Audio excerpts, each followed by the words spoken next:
Feliz y bendecido día, aprendiendo un curso de milagros.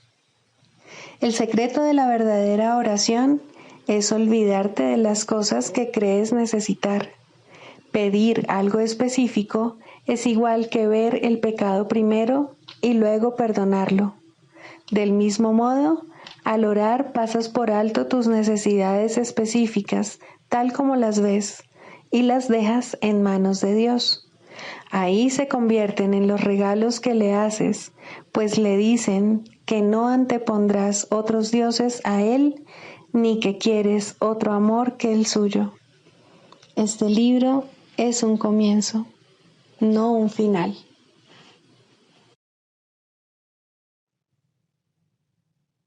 Del prefacio, que postula, párrafo 5. El mundo que vemos refleja simplemente nuestro marco de referencia interno, las ideas predominantes, los deseos y las emociones que albergan nuestras mentes. La proyección da lugar a la percepción. Primero miramos en nuestro interior y decidimos qué clase de mundo queremos ver. Luego proyectamos ese mundo afuera y hacemos que sea real para nosotros tal como lo vemos. Hacemos que sea real mediante las interpretaciones que hacemos de lo que estamos viendo.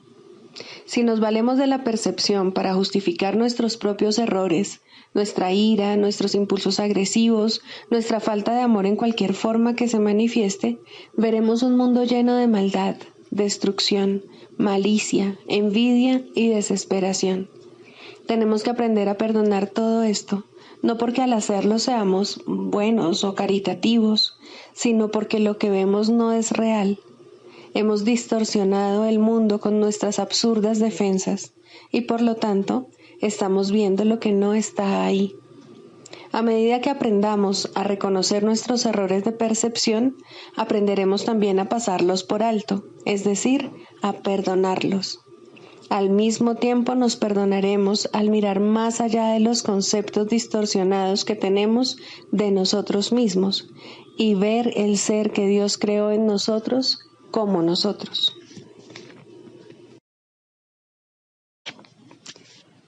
Introducción. Este es un curso de milagros. Es un curso obligatorio. Solo el momento en que decides tomarlo es voluntario. Tener libre albedrío no quiere decir que tú mismo puedas establecer el plan de estudios. Significa únicamente que puedes elegir lo que quieres aprender en cualquier momento dado. Este curso no pretende enseñar el significado del amor, pues eso está más allá de lo que se puede enseñar. Pretende, no obstante, despejar los obstáculos que impiden experimentar la presencia del amor, el cual es tu herencia natural. Lo opuesto al amor es el miedo, pero aquello que todo lo abarca no puede tener opuestos. Este curso puede, por lo tanto, resumirse muy simplemente de la siguiente manera. Nada real puede ser amenazado. Nada irreal existe. En esto radica la paz de Dios.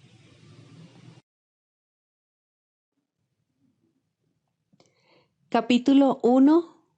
El significado de los milagros. Primero, principios de los milagros. Principio 24. Los milagros te capacitan para curar a los enfermos y resucitar a los muertos, porque tanto la enfermedad como la muerte son invenciones tuyas y, por lo tanto, las puedes abolir.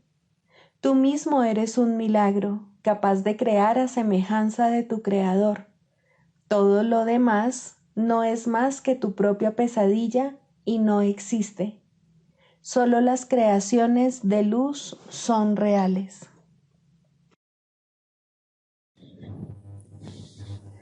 Capítulo 4. Las ilusiones del ego. Introducción. La Biblia dice que si un hermano te pide que camines con él 1 milla, que lo acompañes 2.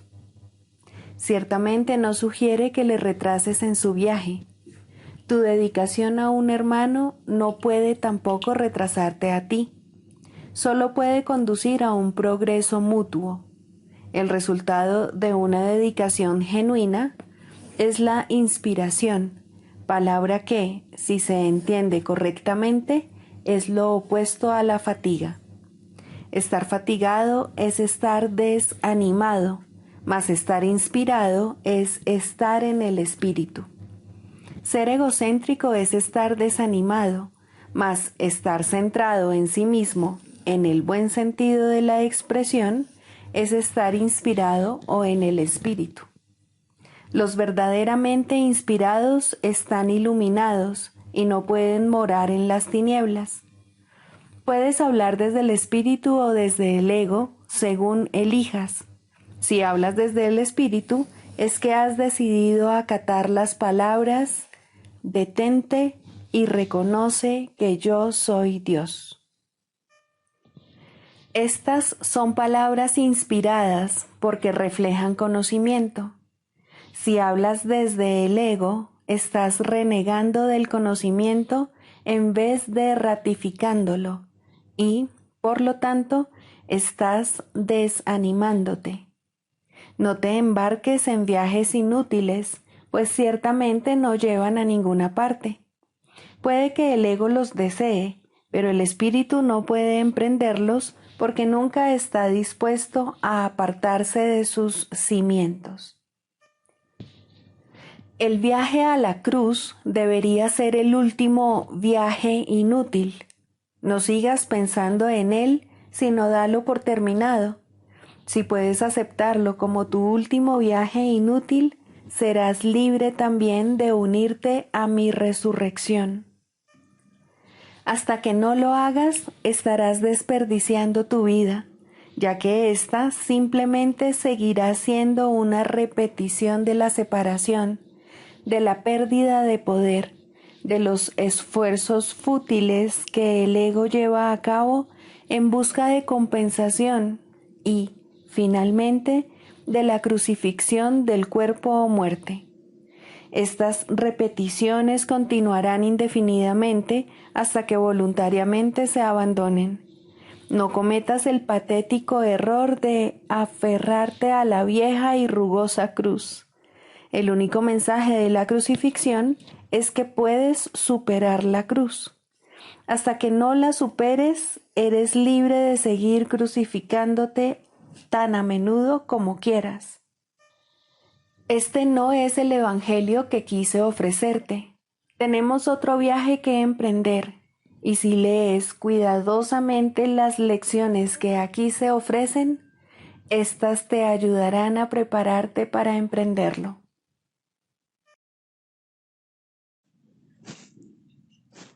Libro de ejercicios. Pregunta 14. ¿Qué soy? Soy el Hijo de Dios, pleno, sano e íntegro, resplandeciente en el reflejo de su amor.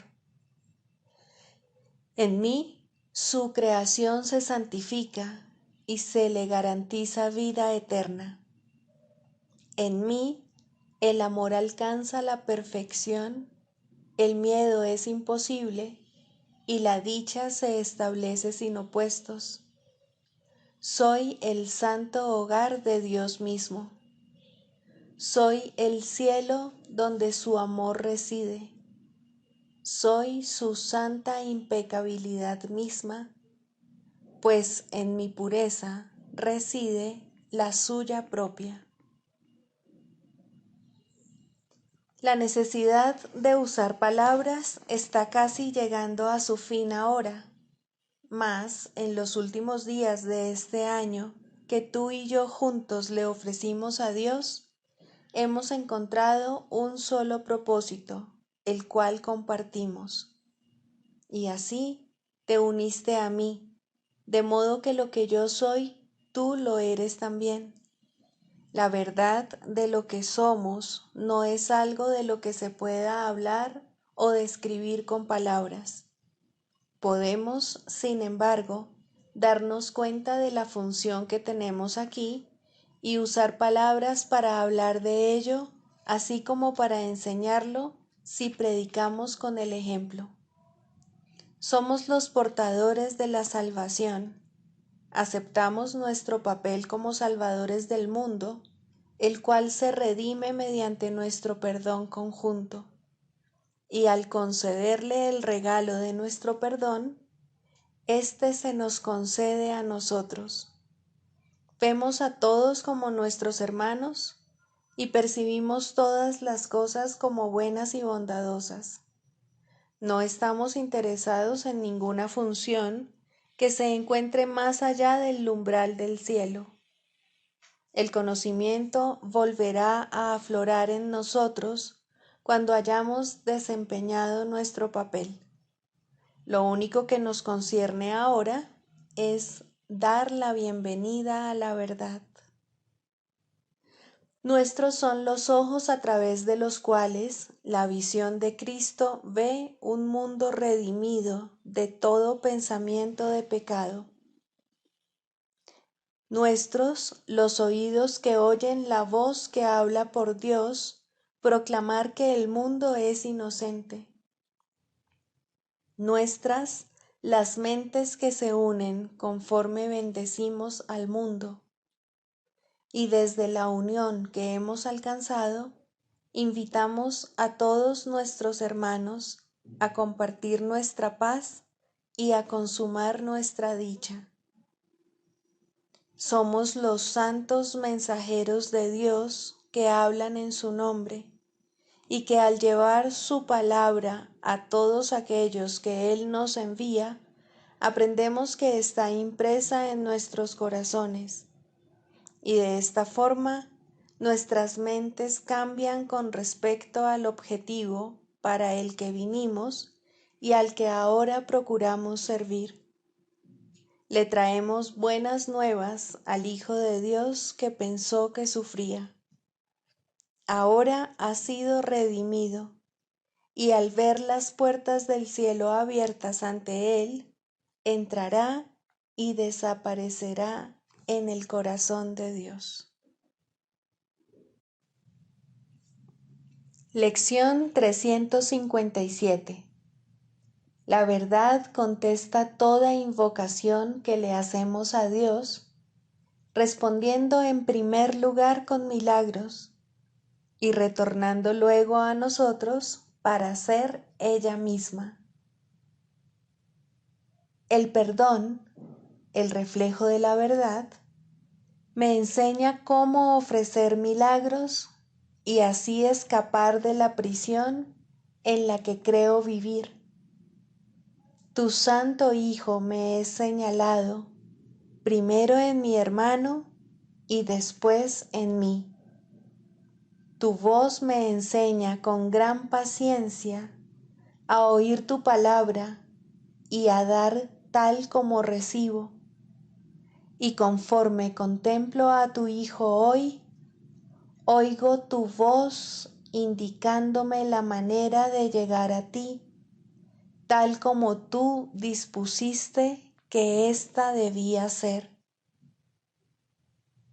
Contempla su impecabilidad y sé curado.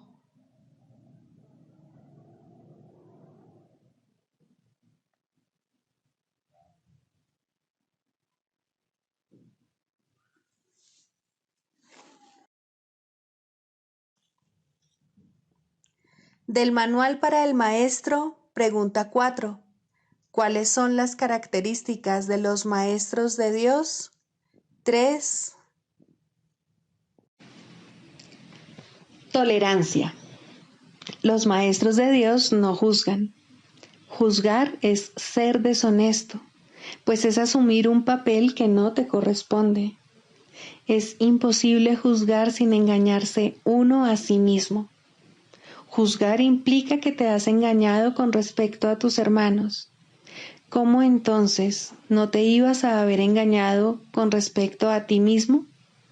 Juzgar implica falta de confianza, y la confianza sigue siendo la piedra angular de todo el sistema del pensamiento del Maestro de Dios. Si la pierde, todo su aprendizaje se malogra. Sin juicios, todas las cosas son igualmente aceptables, pues en tal caso, ¿quién podría juzgarlas? Sin juicios, todos los hombres son hermanos, pues en ese caso, ¿quién se encontraría aparte? Juzgar destruye la honestidad y quebranta la confianza. El Maestro de Dios no puede juzgar y al mismo tiempo espera aprender.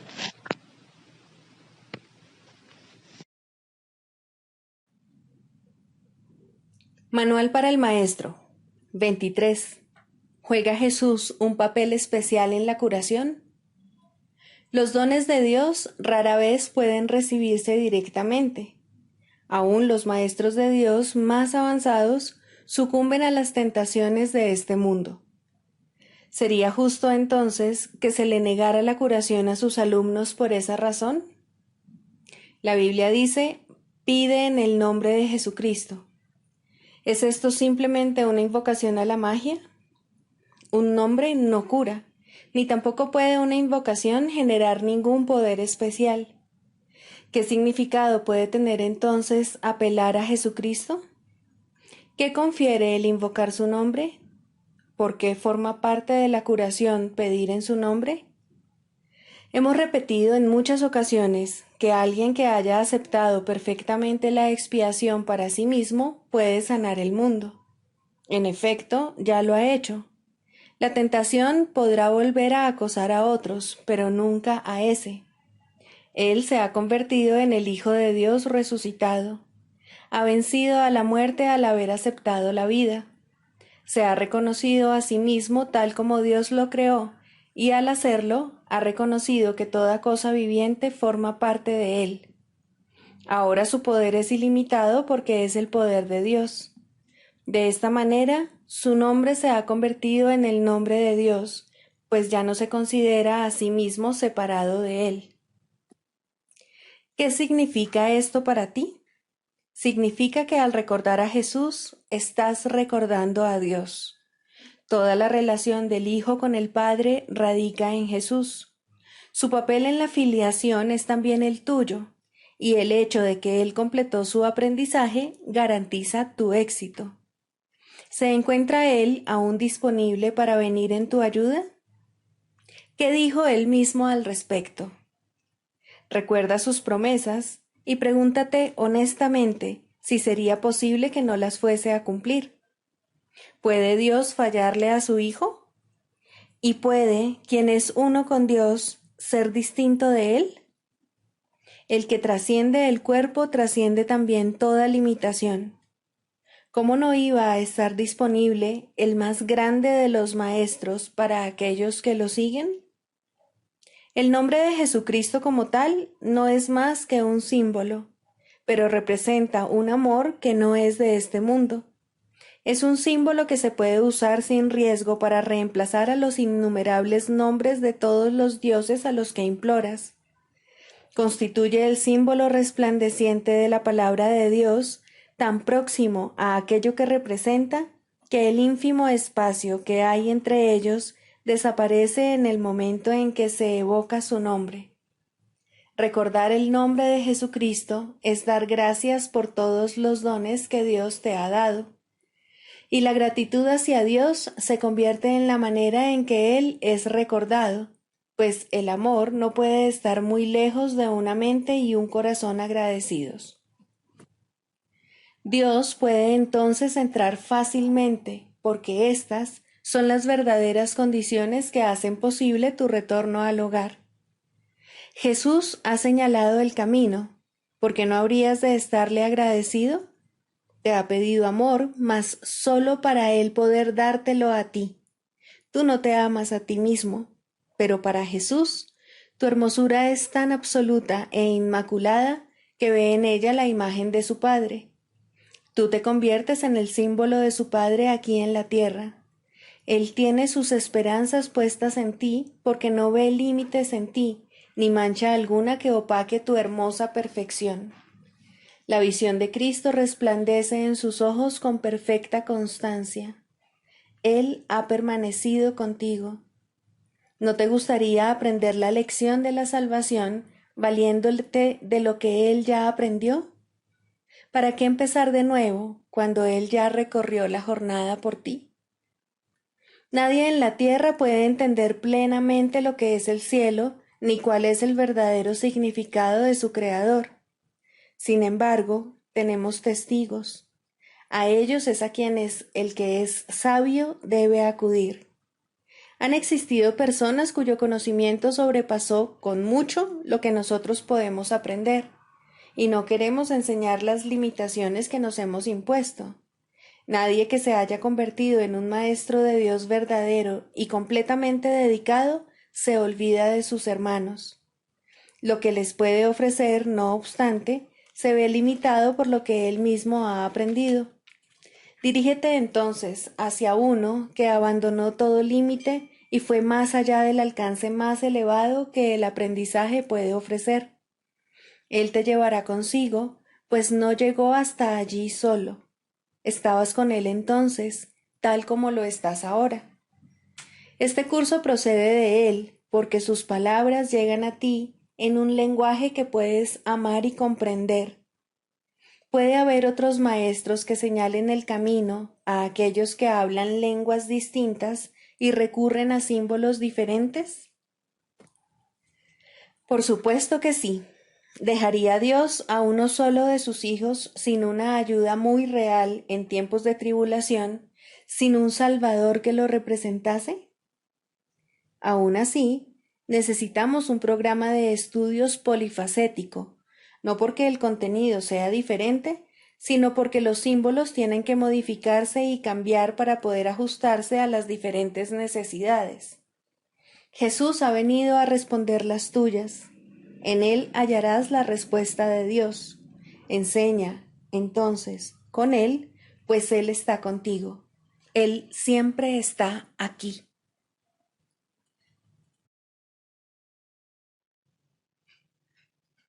Clarificación de términos.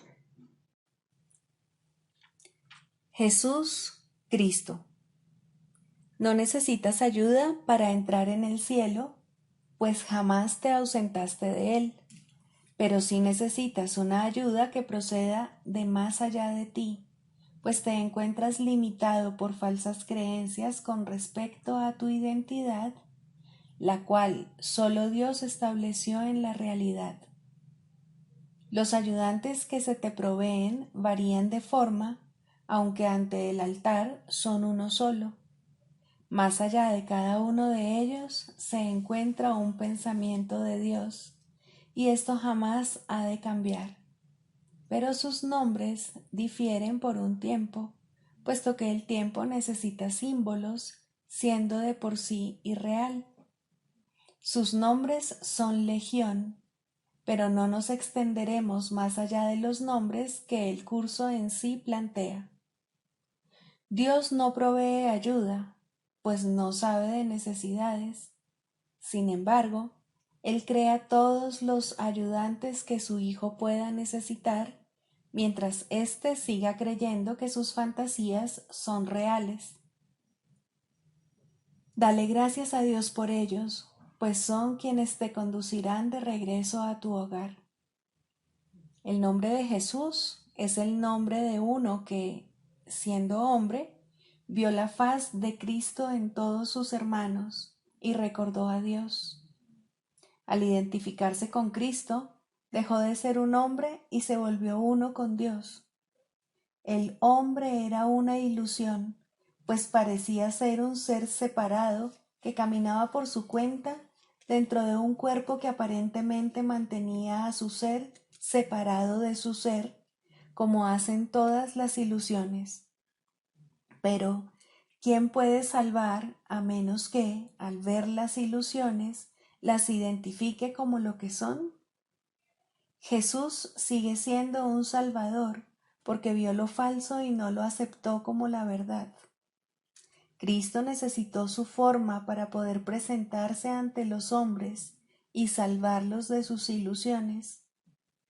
En su completa identificación con el Cristo, el perfecto Hijo de Dios, su única creación y su felicidad, por siempre como Él y uno como Él, Jesús se convirtió en lo que todos vosotros no podéis sino ser. Mostró el camino para que le siguieras. Él te conduce de regreso a Dios porque vio el camino ante sí y lo siguió. Jesús hizo una clara distinción, todavía velada para ti, entre lo falso y lo verdadero. Te ofreció una demostración palpable de que es imposible matar al Hijo de Dios y de que el pecado, la maldad, la malicia, el miedo o la muerte no pueden alterar su vida en modo alguno.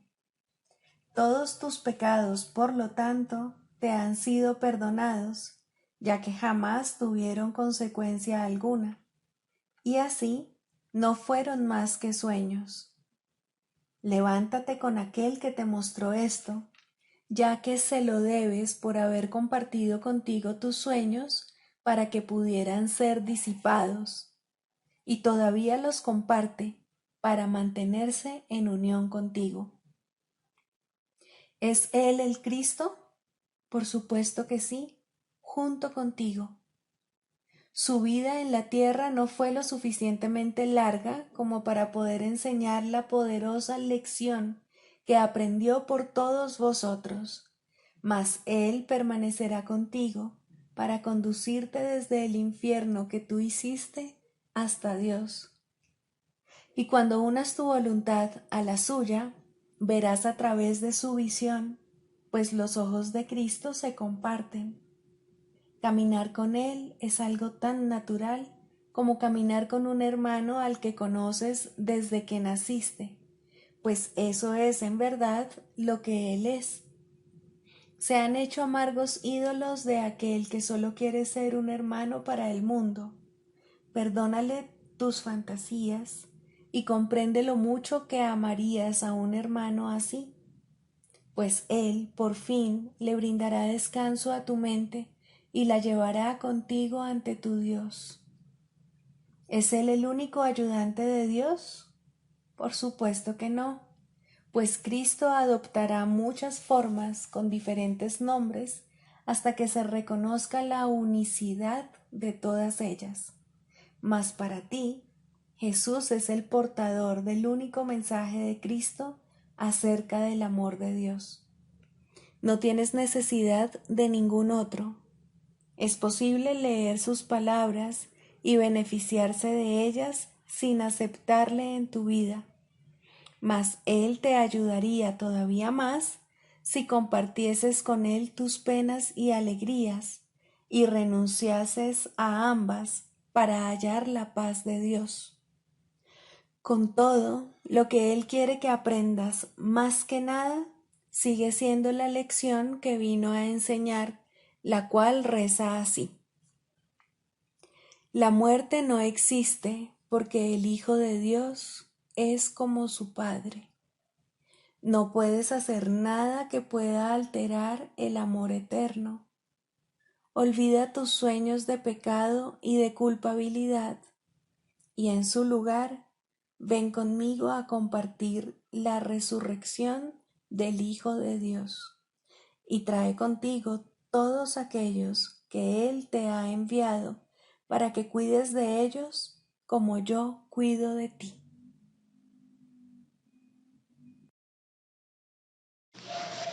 Segundo, el lugar de la religión en la psicoterapia. Para ser un maestro de Dios no es necesario ser religioso o creer siquiera en Dios de modo reconocible. Es necesario, sin embargo, enseñar perdón en lugar de condenación. Aún en esto no se requiere completa consistencia, puesto que cualquiera que haya alcanzado este punto podría enseñar la salvación completamente en un instante y sin una palabra. No obstante, quien ha aprendido todas las cosas no necesita maestro, y los que han sanado no tienen necesidad de terapeuta. Las relaciones son aún el templo del Espíritu Santo y se perfeccionarán en el tiempo y se restituirán a la eternidad. La religión formal no ocupa ningún lugar en la psicoterapia, así como tampoco ocupa un lugar verdadero en la religión. En este mundo hay una asombrosa tendencia a unir palabras contradictorias en un solo término, sin percibir la contradicción en absoluto. El intento de formalizar la religión es un intento tan evidente del ego de reconciliar lo irreconciliable que prácticamente no necesita explicarse aquí. La religión es experiencia, la psicoterapia es experiencia. En sus más altos niveles se vuelven una. Ninguna es verdad en sí misma, pero ambas pueden conducir a la verdad. ¿Qué puede ser necesario para encontrar la verdad, la cual permanece perfectamente obvia, sino la eliminación de los aparentes obstáculos a la verdadera conciencia? Nadie que aprenda a perdonar puede dejar de recordar a Dios. El perdón, pues, es todo lo que necesita enseñarse, pues es todo lo que necesita aprenderse. Todos los obstáculos al recuerdo de Dios son formas de falta de perdón y nada más. Esto nunca está claro para el paciente y es muy raro que lo esté para el terapeuta. El mundo ha enfilado todas sus fuerzas contra esta conciencia específica, pues en ella radica el fin del mundo y todo lo que representa. Sin embargo, la conciencia de Dios no constituye una meta razonable para la psicoterapia. Esta llegará cuando se complete la psicoterapia, puesto que donde hay perdón, la verdad tiene que llegar. Sería injusto, en verdad, si la creencia en Dios fuera necesaria para el éxito terapéutico. La creencia en Dios tampoco es un concepto significativo, puesto que a Dios solo puede conocérsele. La creencia implica que la no creencia es posible, pero el conocimiento de Dios no tiene opuesto verdadero. No conocer a Dios es no tener ningún conocimiento, y es a esto a lo que conduce toda falta de perdón. Y sin el conocimiento, uno solo puede tener creencia. Diferentes ayudas de aprendizaje resultan atractivas para gente diferente. Algunas formas de religión no tienen nada que ver con Dios y algunas formas de psicoterapia no tienen nada que ver con la sanación. Pero si el alumno y el maestro se unen para compartir una meta, Dios entrará en su relación porque Él ha sido invitado a entrar. De la misma manera, una unión de propósito entre el paciente y el terapeuta restituye al predominio el lugar de Dios, primero a través de la visión de Cristo y luego a través de la memoria de Dios mismo. El proceso de la psicoterapia es el regreso a la cordura. Profesor y alumno, terapeuta y paciente, están todos locos o de lo contrario no estarían aquí. Juntos pueden encontrar un camino de salida, puesto que nadie encontrará la cordura solo. Si la sanación es una invitación a que Dios entre en su reino, ¿qué importa la manera como está escrita la invitación? ¿Importa el papel, la tinta o el bolígrafo? ¿O es el que escribe el que extiende la invitación? Dios llega a todos los que quieren restituir su mundo, pues han encontrado la manera de llamarlo. Si dos se unen, Él tiene que estar ahí. Cual sea su propósito, no importa, pero tienen que compartirlo completamente para que tengan éxito. Es imposible compartir una meta sin la bendición de Cristo, pues lo que no se ve a través de sus ojos está demasiado fragmentado para que tenga sentido.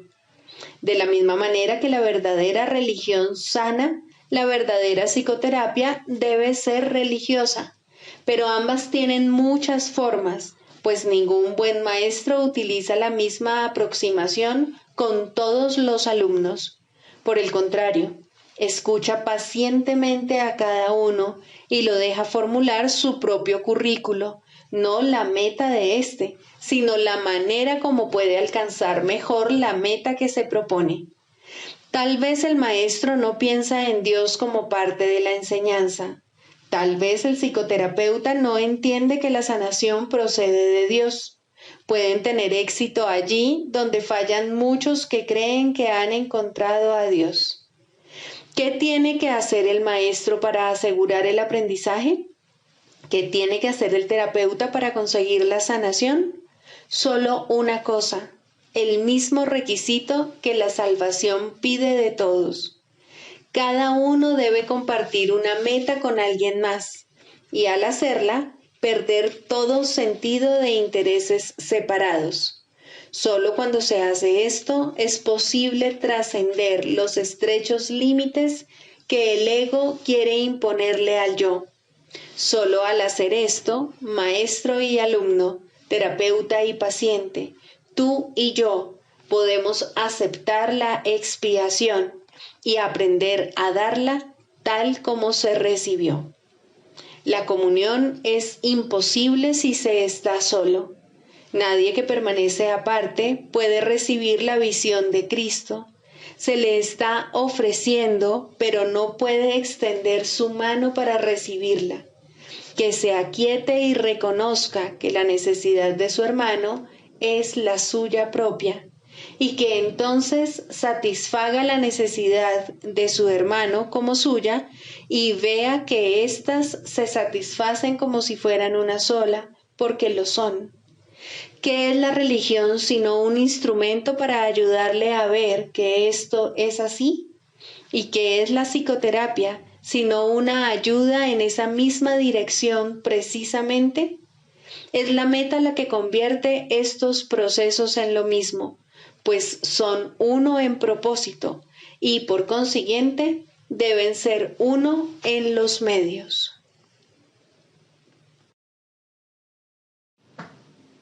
El canto de la oración.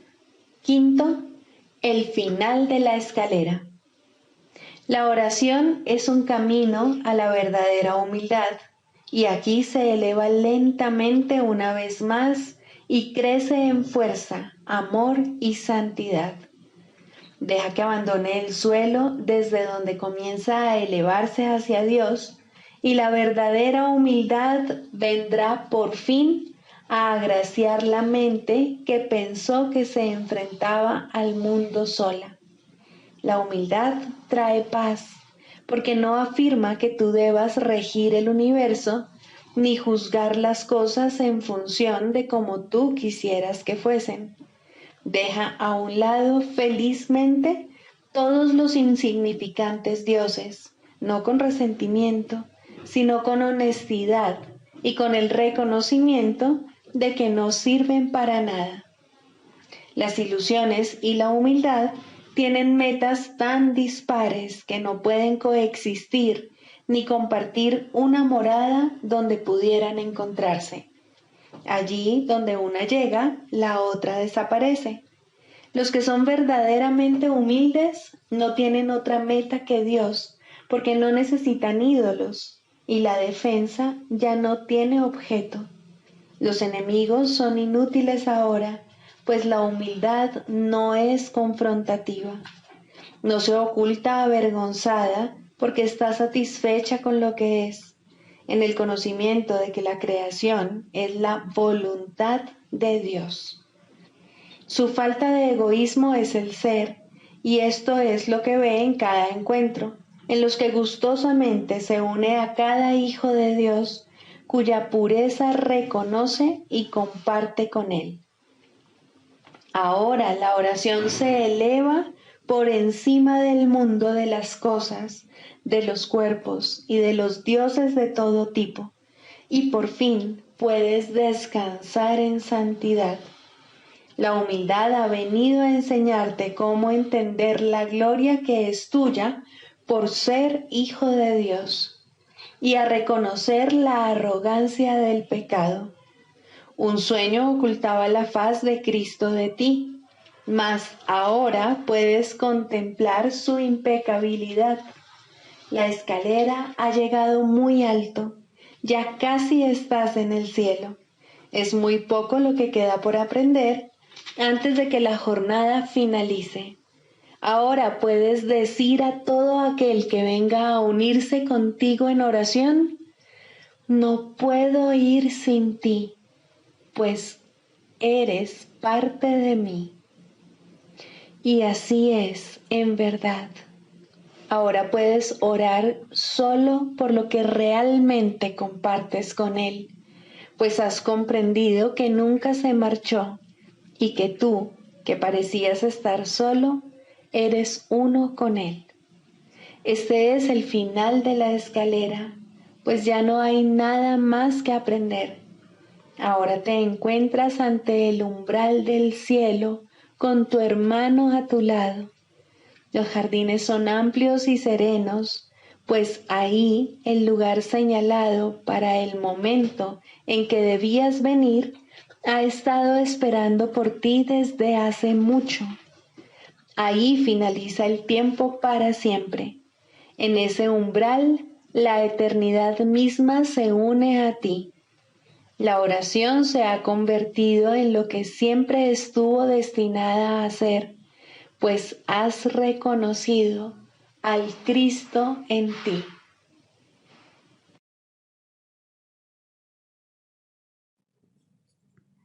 Sigamos a Jesús haciendo del perdón algo tan natural como respirar y algo tan vital como el aire. Amén.